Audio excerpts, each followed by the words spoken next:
going on, guys? It's your boy Dom Kemp, and tonight we're back here with our sports podcast. Just want to thank you for the person who ended up subscribing. I'm going to look at your name right now, and that person is Tom and Deborah McDowell. Welcome to the channel. Glad you are subscribed. If it's both of you using the account, I'm happy for both of you on the channel. Welcome to the channel. We are currently at 43 subscribers. We only need 7 more till 50. And that would be absolutely amazing if we could get to 50 by the end of next month. That is my goal at this point in time. Other than that, though, guys, we're going to be talking about some NFL news. Last night, we ended up talking about some NBA news and how, of course, a lot of things are going down with the Cleveland Cavaliers and LeBron James possibly going to the San Antonio Spurs because of his connection with Greg Popovich and things of that sort. Or even the Houston Rockets and his connection with James Harden and CP3 as being his friend. So pretty interesting in that sense. But guys, we're talking about the NFL, guys, and yes, the main topic of this podcast is going to be the XFL returning. Vince McMahon ended up having a press conference today and ended up talking about a lot of things, guys, and I'm going to bring it up later on in the podcast. But guys, we're going to go all throughout the NFL, what was going on today, and of course the offseason for most teams with the exception of Philadelphia and the Patriots, but the offseason and what can certain players do, as well as certain teams do to rebuild their franchise, especially Cleveland Browns. Great example. Other than that, let's jump into it. And we're going to be talking about something that's pretty important. With more than $100 million in cap space, the 49ers can be aggressive in free agency. So, if you guys don't know already that the San Francisco 49ers do have over $100 million in cap space, now you know. And it's interesting because they already signed Jimmy Garoppolo. He's a franchise quarterback, and he's going to be there for a while in San Francisco. All they have to do now is build around him. We're talking about running backs. We're talking about tight ends, wide receivers, and make his defense better. Because, of course, many people hate this cliche, but defense does win championships. Just take a look at the Jacksonville Jaguars. Never mind, not a good example. Look at the Patriots. Maybe it's the coaching, maybe it's the defense. Wait, actually it is the coaching, because in my opinion and a lot of other people's opinions, Bill Belichick is the greatest coach of all time and Tom Brady is the greatest quarterback of all time. Now the greatest player, I don't know about the greatest player of all time due to the fact that if he didn't have Bill Belichick, we don't know where he would be. So guys, we're going to be talking about the 49ers for a second on an ESPN article right here in Santa Clara, California. Let's get into it. Despite spending the month before the start of 2017 free agency playing catch-up to the rest of the league, San Francisco 49ers coach Kyle Shanahan and general manager John Lynch didn't waste any time jumping into the free agent waters. On the first day of free agency, the Niners announced the signing of 7 players, including receivers Pierre Garçon and Marquise Goodwin, quarterback Brian Hoyer, and fullback Kyle Juszczyk. With a seemingly limitless amount of cap space, the 49ers' early activity barely registered in what they had available to spend. So even though the Niners were actively pursuing free agents they wanted, the extent of that work might have flown under the radar a bit, because they didn't break the bank for any one player. Our volume was pretty intense last year in terms of numbers. Of the number of players, Lynch said. Really, I remember last year our plan as we arrived was to try to fill what we perceived as holes in our roster so that we could go draft the best players available and not feel beholden to we have got to come out this and this. Kyle and I both believe in being aggressive, but also you don't do things just because you have all this money. We have an ownership group that we are very thankful for. When we don't spend to the cap, they don't put that in their pocket and say, thanks guys. They roll it over to the next year. We will be patient, but also aggressive. If we will be patient, but also wow, literally read the same thing twice. My apologies. If we see fit the opportunity to go get someone who can really improve us, we'll certainly take that opportunity. Real quick, guys, another thing which will be coming up in April, and I will be covering this before then, man, and letting you guys know about my draft and who I think should go first, who I think should go second, and all those great things. So, here we go real quick. It's going to be NFL Draft, guys. 2018 NFL Draft. It starts on April 26th and ends on April 28th, guys. So stay tuned for that. That will be coming very soon. Got a lot of mock drafts going on with Mel Kiper and Todd McShay. Those people in ESPN. But other than that, those words from Lynch, especially the part about not spending for the sake of spending, are worth nothing as Shanahan and the Niners gear up for their second go at free agency. Believe it or not, 1 year later, the 49ers are even better positioned to be major players this offseason. Spotrac currently projects the 49ers to have $119,909,412 in salary cap space available, assuming a league-wide salary cap of $178 million plus. The 59,518,621 in remaining cap the team will roll over from 2017. That is actually pretty cool, rolling over cap space from the previous year. That would make most sports, especially soccer, interesting because they don't roll over. Man, if the money's not spent, then it's not going to be there next season. And that's one thing I don't really like about soccer and how they have that going for them. But that's awesome, rolling over salary. Imagine having over $100 million still left and rolling it over to the next year. And you already have $100 million plus another $100 million from the entire season and getting a couple players off the roster. That would be pretty interesting. In remaining cap, the team will roll over from 2017. For context, only the Cleveland Browns with $112,446 $262 in projected space are even close to what the Niners have available. The next closest team is the Indianapolis Colts, who will have a whopping $35 million less than the Niners. Of course, the first order of business for the Niners will be taking care of quarterback Jimmy Garoppolo. The hope on both sides is to reach an agreement on a long-term contract that will keep Garoppolo in San Francisco for a long time. Even if the Niners used the exclusive franchise tag on Garoppolo and he signed it immediately, that $25 million price tag would still leave the Niners with the second most cap space in the league by more than $10 million. Taking it a step further, the Niners could and probably will front-load a deal for Garoppolo with guaranteed money. They could even go as far as to venture north of $30 to $35 million in first-year guarantees without it making much of a dent in their cap space. And I think we will always be aggressive, Shanahan said. I think we were aggressive last year. I think being aggressive is really what you do. Okay, we already read that. If all that money and needs on the offensive lines as well as at wide receiver, cornerback and edge rusher, plus a potential hole to fill at the running back, Saquon Barkley, there's plenty of work to be done.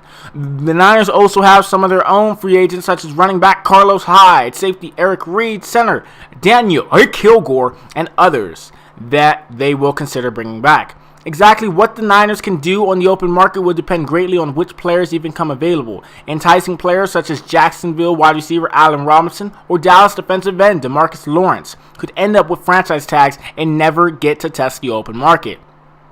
Which is why the Niners' definition of aggressive free agent spending isn't so much about going out and spending big bucks, as it is about targeting the players they want and making sure they get them. Using last year as a baseline, the Niners signed 21 players to dealing totaling $163 million, with $67 million in guaranteed money and $38 million in guaranteed at signing, according to Spotrac. It's very likely the Niners won't be as active this year in terms of players signed, but it's also entirely possible, if not certain because of Garoppolo, that they'll hand out even more guaranteed money than they did in 2017. And I quote, "I think the worst thing you can ever do is say, hey, we have this much money and we need whatever this is, one of those guys you said, and you don't see that guy. And then you go get the best available because you need that guy and he isn't that guy," Shanahan said. Close quotes. And open quotes, "That's how mistakes happen. You might not always get every ideal situation, but you just keep improving your team. If you don't have your ideal situation at whatever position that is, then you get better at another position, and you lean on that side and work around that other ways schematically. I think we will do that year in and year out. How much money we have available and what are the things that are available in free agency, trades, drafts, whatever that is, whether it's spending all of that or only spending half of it. I do believe it's all aggressive if you make the right decision, and whatever you do, you go for it. What's neat about having that space is it allows you to make the right decisions." Pretty interesting right there, guys. A long article about the San Francisco 49ers and how they have a lot of cap space, guys. And I'm going to say straight up, they should draft Saquon Barkley, and then use the rest of the money spending it on the positions they really need, which on the defensive side, as they pointed out, as well as, of course, on the wide receivers. Not going to lie. The San Francisco 49ers need better wide receivers for Jimmy Garoppolo.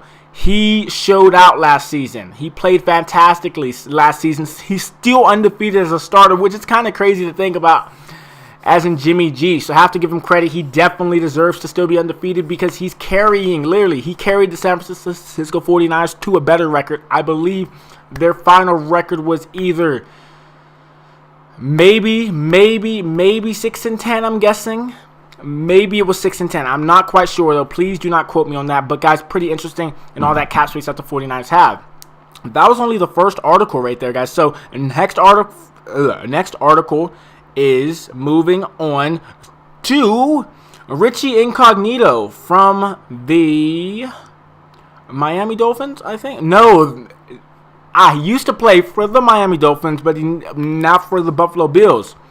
Richie Incognito apologized to Yannick Ngakoue after racial slurs accusation. Now, see, guys, this is a thing that should not be tolerated in the NFL. He should have gotten fined or something like that because, of course, it can't be proved. But if a player says something about another player and that player wants to tell the world, which Yannick Ngakoue told the world on social media, then they don't really deserve not to have some kind of punishment, especially Richie Incognito. He's known for doing this type of thing. How do you guys feel about that, guys? Of course, not as positive, but it's a very negative situation, especially since Yannick Ngakoue isn't from America, I don't believe. I think he was born overseas, so pretty interesting. But, guys, let's read this article and see what Richie Incognito had to say. Buffalo Bills guard Richie Incognito told the MMQB.com that he apologized Wednesday to Jacksonville Jaguars defensive end Yannick Ngakoue after Ngakoue accused Incognito of using racial slurs in their January 7th playoff game.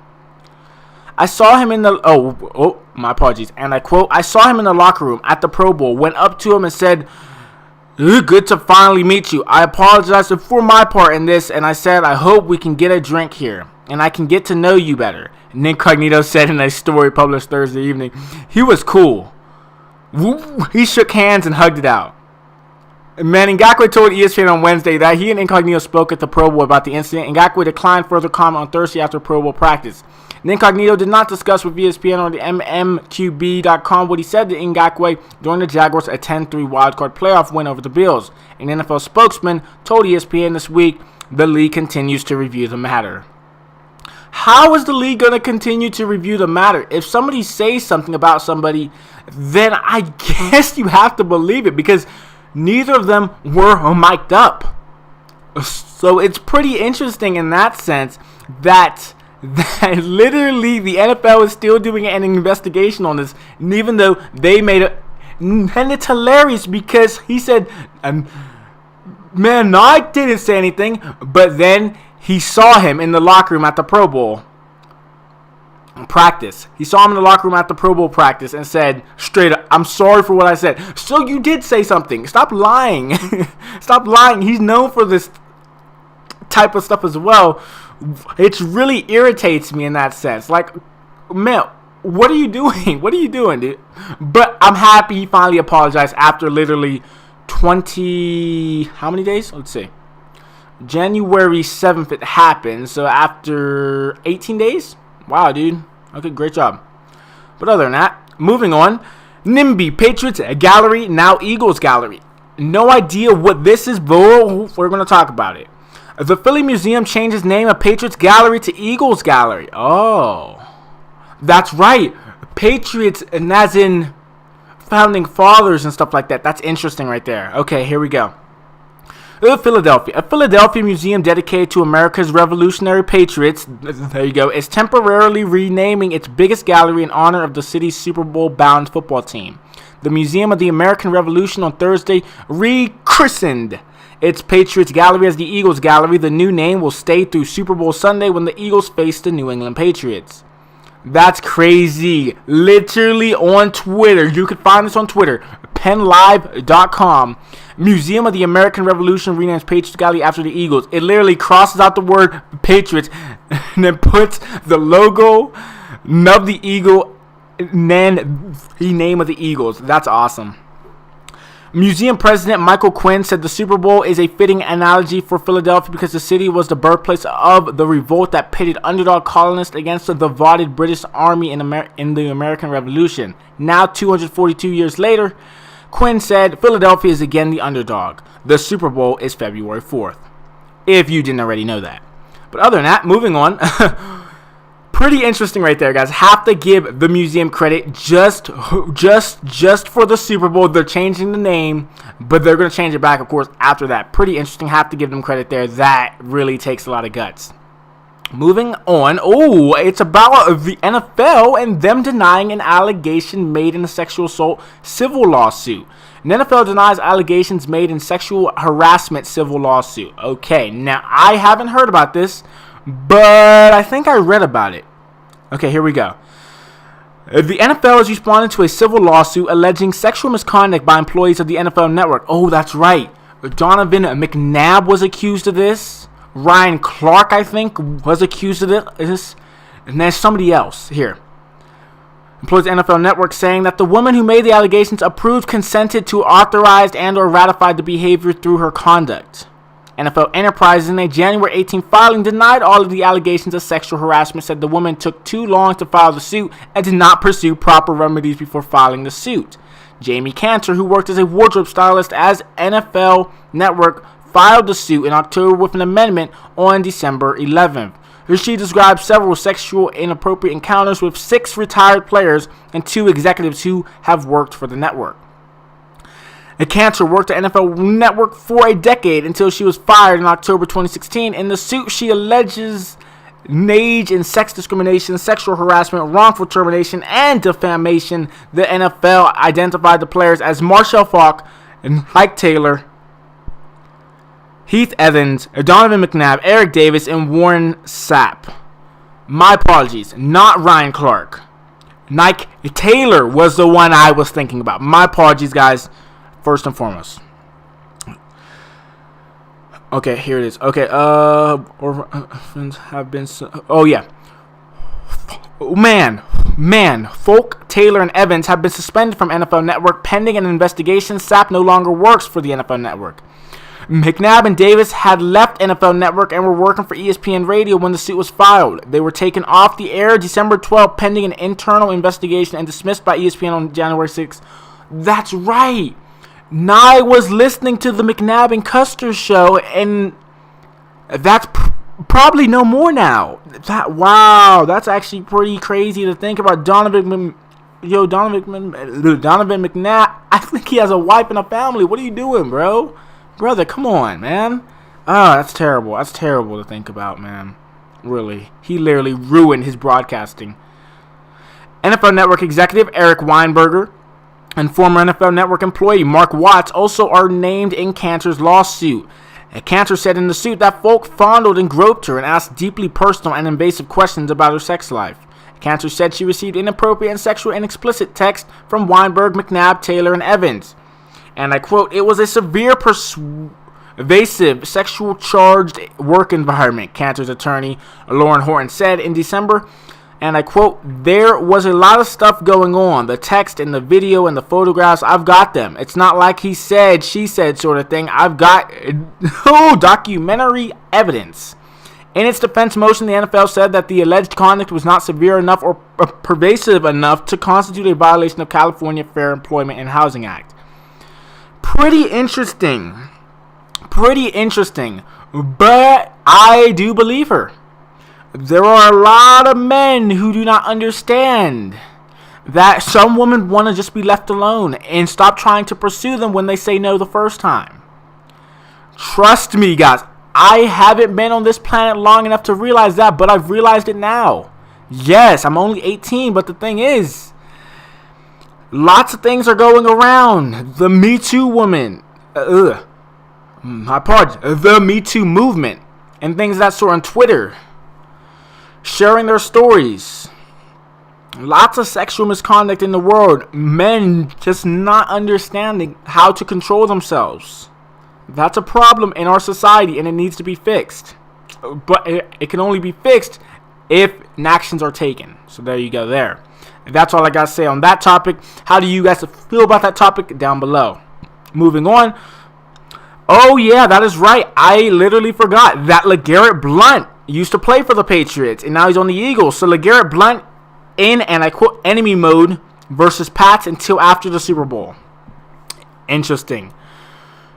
Philadelphia Eagles running back LeGarrette Blount spent 2+ seasons with the New England Patriots, winning a pair of championships in that time. He remains tight with several of his former teammates and is even part of a regular group chat with New England running back James White, Dion Lewis, and Brandon Bolden. But Blount is cutting them off now that things are getting serious before Super Bowl 52. And I quote, straight enemy mode, closed quote. He said, and I quote, ain't no friends, no homies, none of that. We know what we're going to do.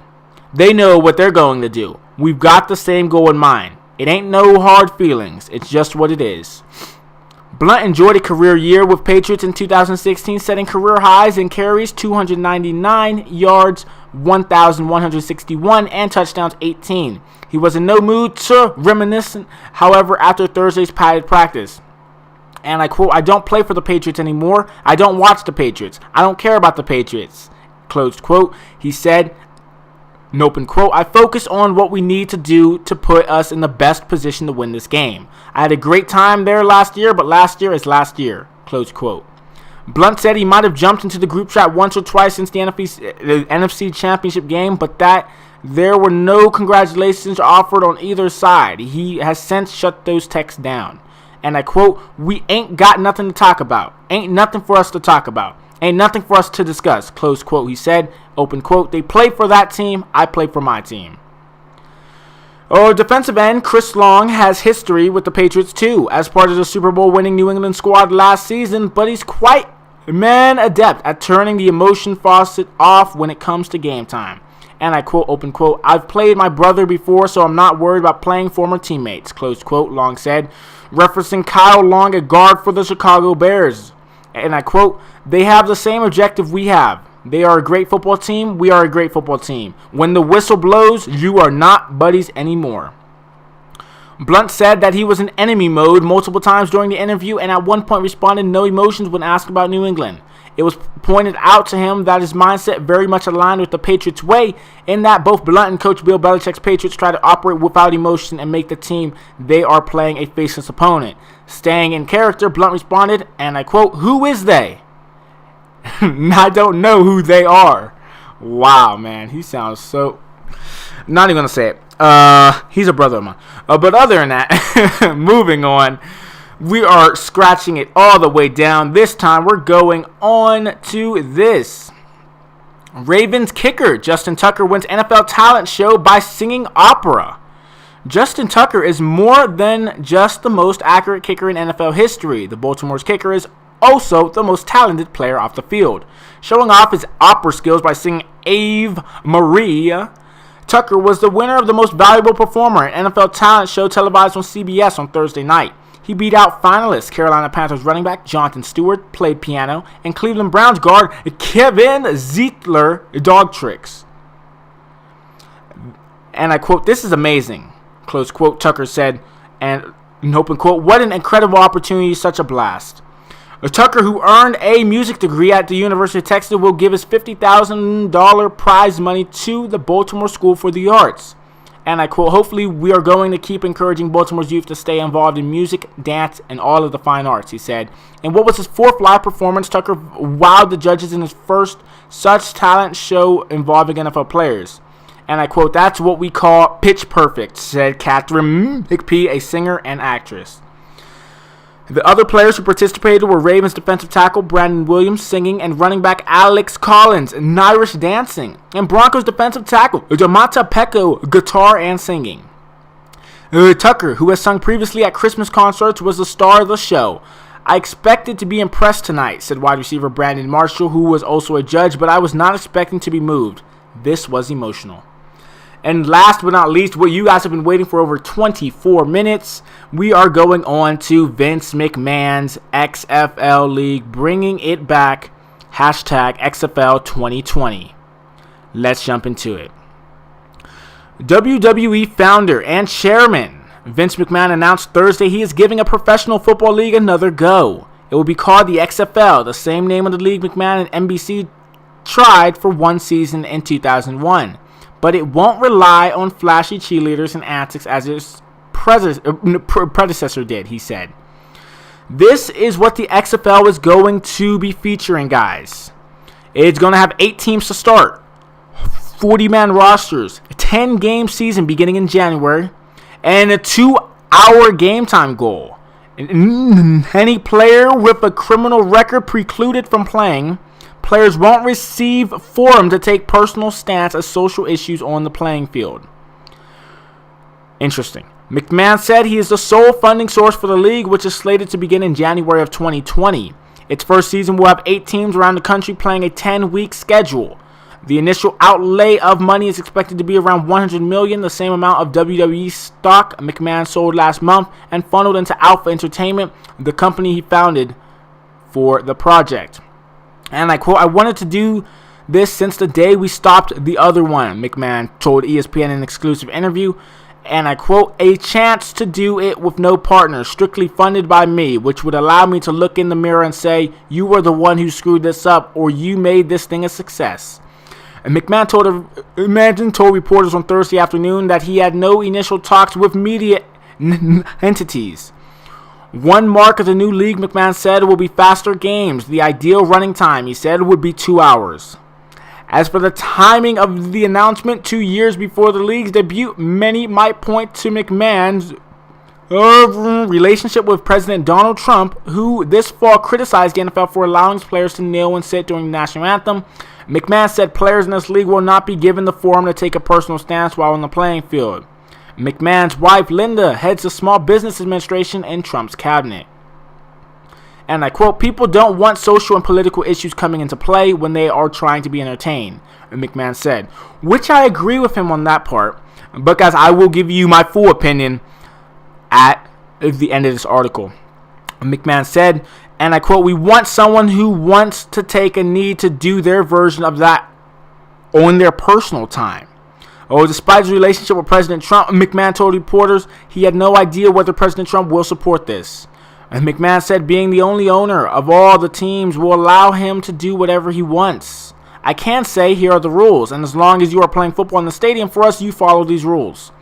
And McMahon also said he would preclude any player with a criminal record. That includes Johnny Manziel, by the way. "We are evaluating a player based on many things, including the quality of human being they are," McMahon said. "If you have any sort of criminal record or commit a crime, you aren't playing in this league." McMahon was asked by reporters specifically about Johnny Manziel, Colin Kaepernick, and Tim Tebow playing in the XFL. Manziel, the former Texas A&M quarterback and Heisman Trophy winner, had some legal issues. Manziel was charged with a misdemeanor that carried a penalty of up to a year in jail and a $4,000 fine after he was accused of hitting and threatening a former girlfriend. But he reached a dismissal agreement that ultimately could clear him of the charges. And I quote, "You want someone who does not have any criminality associated whatsoever with them. Even if you have a DUI, you will not play in the XFL," McMahon told reporters. "So that will probably eliminate some of them, not all of them. If Tim Tebow wants to play, he can very well play." Manziel tweeted at McMahon to express his interest in playing in the league.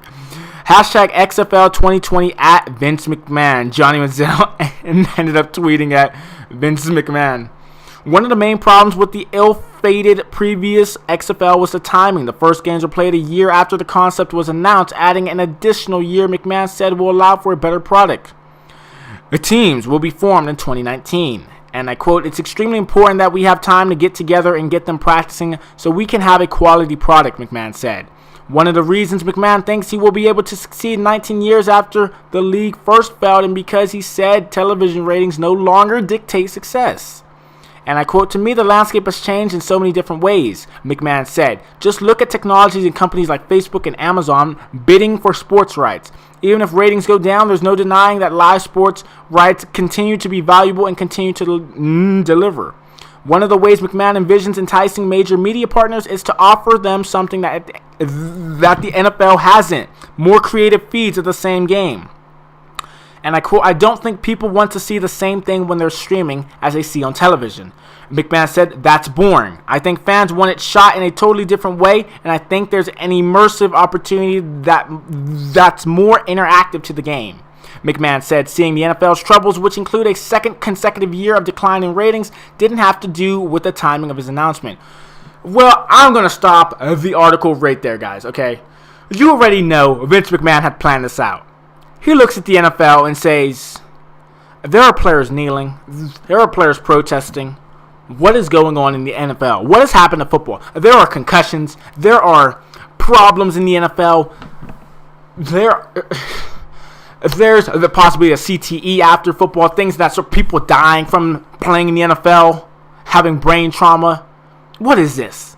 And you know dang well that Vince McMahon had planned this. He says it on the outside like, no, this had nothing to do with the NFL and the declining ratings. You know dang well. I'm sure if you have a mind, you know dang well he planned this. He set this up so perfectly. And then he knows that this is the time to strike while the iron's hot. Since the NFL keeps on declining in ratings, he realized, he's like, oh, yes, Americans still love football, but I can bring it to them in a different way. And this is exactly what he's doing. He's bringing football back in a different way. And I can't say I blame him. He's a very smart businessman. Yes, it failed 19 years ago, but understand, that's not the case now. In NFL, that was the main thing. And he timed it wrong. He timed it during the NFL season. And no one's going to watch the XFL during the NFL season. That's like watching the Canadian League during the NFL season. No one does that. That's why set up your own times. Set up your own times, guys. So pretty interesting real quick. Now, I will continue the article. Pretty lengthy article.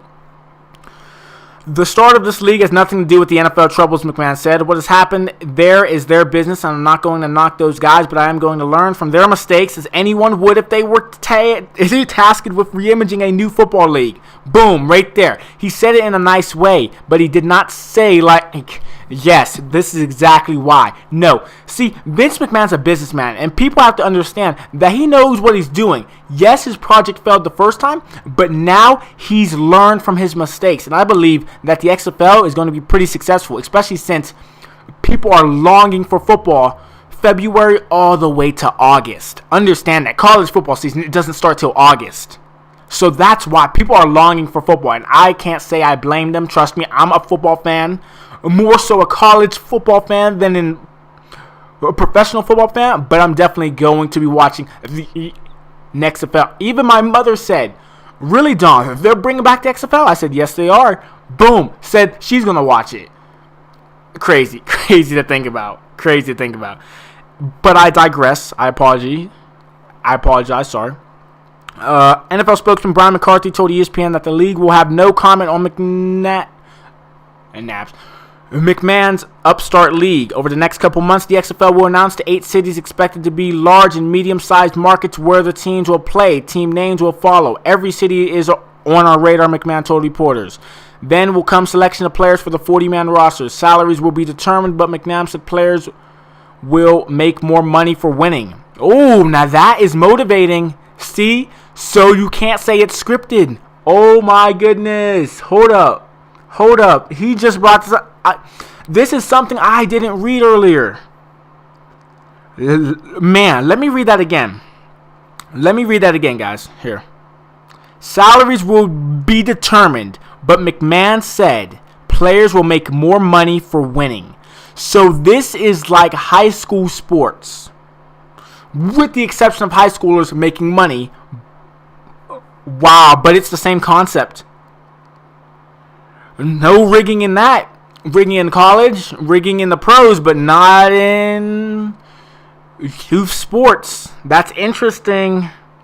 And I quote, to me, that's common sense, McMahon said. Everyone in America lives when they perform. They get a raise or bonus. That's capitalism. He's so right about this stuff. My goodness. Although the season's only 10 weeks, McMahon said the contract will be a 52-week job so players can work themselves into communities where they play. It is not clear whether star players, should they garner national attention, will be able to jump to the NFL. One thing we are not is a developmental league for the NFL, McMahon said. That's it. He just said to you, he wants to be the complete opposite of the NFL. Now, if NFL players want to go down to the XFL, then they can. Which I'm thinking he's probably mentioned that. Maybe he didn't, though. And I'm thinking he probably meant that. He just said that. I'm going to say it again. One thing we are not is a developmental league or a development league for the NFL. So players who are in the XFL, they aren't going to the NFL. No, he said that straight up. And I don't blame him. It's his own brand of football. Man, Vince McMahon. Still not over. McMahon said he decided to go with the XFL name even though his new league won't provide the same gimmicks that were both a hallmark and a black mark on the original league. And I quote, "Quite frankly, I looked at a number of things, but nothing resonated like the XFL. There's only so many things that have NFL on the end of them, and those are already taken. But we aren't going to have much of what the XFL had, including the cheerleaders who aren't really part of the game anymore," which is true. The audience wants entertainment with football, and that's what we are going to give them. That means popular names such as Tebow, the 2007 Heisman Trophy winner. I almost said 2017, but the 2007 Heisman Trophy winner won't be given priority just because they are marketable. Everyone will come in on an even playing field, McMahon said. Maybe in a certain city having the old college quarterback would make sense, but only if he's the best option, McMahon said. It's the wrong thing to do just for marketing. And McMahon told reporters that unlike the last XFL, he doesn't have any plans to do visible.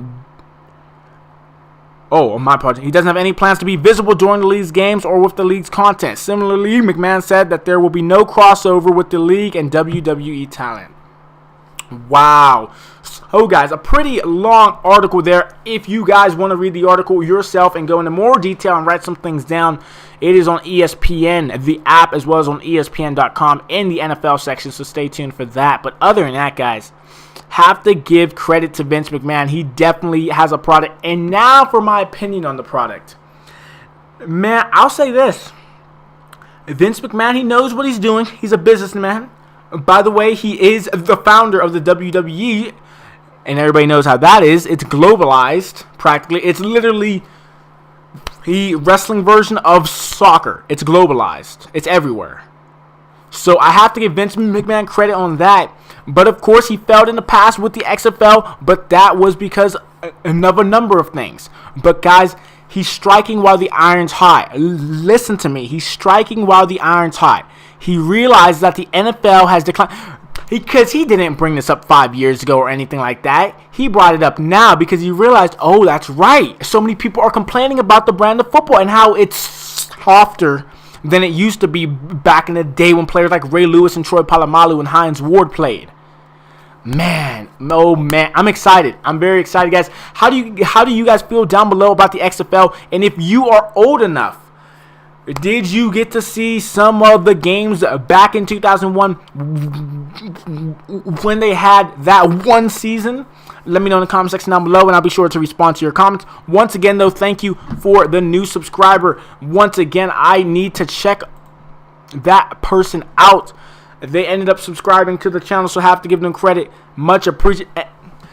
And no, I think it's a husband and wife account. I believe it's a husband and wife account. Let me check one more time real quick. Notifications. Yes, it is Tom and Deborah McDowell. Welcome to the channel.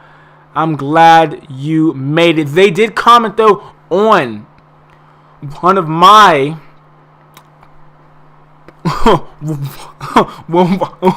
podcasts, Johnny Manziel and Baker Mayfield, and they said they don't like that video. So here's what I have to say to you. That's just something that had been brought up during that time frame. Of course, Baker Mayfield is more responsible than Johnny Manziel, and I hope that in the NFL he doesn't turn out to be the exact replica of Johnny Manziel. But other than that, guys, that's another story for another time. If you guys want to make me want me to make a follow-up video on that Johnny Manziel comparison video, I will definitely make a re-upload, but saying my thoughts now because I'm a huge fan of Baker Mayfield and I believe he is stronger and smarter than Johnny Manziel was at his age. So have to give him credit there. But other than that, thank you for listening, guys. Hope you guys went on to enjoying the podcast. Once again, thank you for the new subscriber, as well as, of course, future subscribers who come to the channel. You will always be shouted out in my podcast, so stay tuned for that down the road. I will be coming back tomorrow with a podcast. I'm not sure what it's going to be, but it all depends on what the news cycle is going to throw in the sports cycle, I should say, not the news cycle, the sports news cycle, soccer, football, or basketball. It all depends on what goes on tomorrow. So thank you for listening. One of my longer podcasts, but I hope it was worth it for you guys. Definitely, man, on all the topics this evening, let me know your opinion on them so I can respond to you guys as well. So thank you, and God bless you guys. Peace.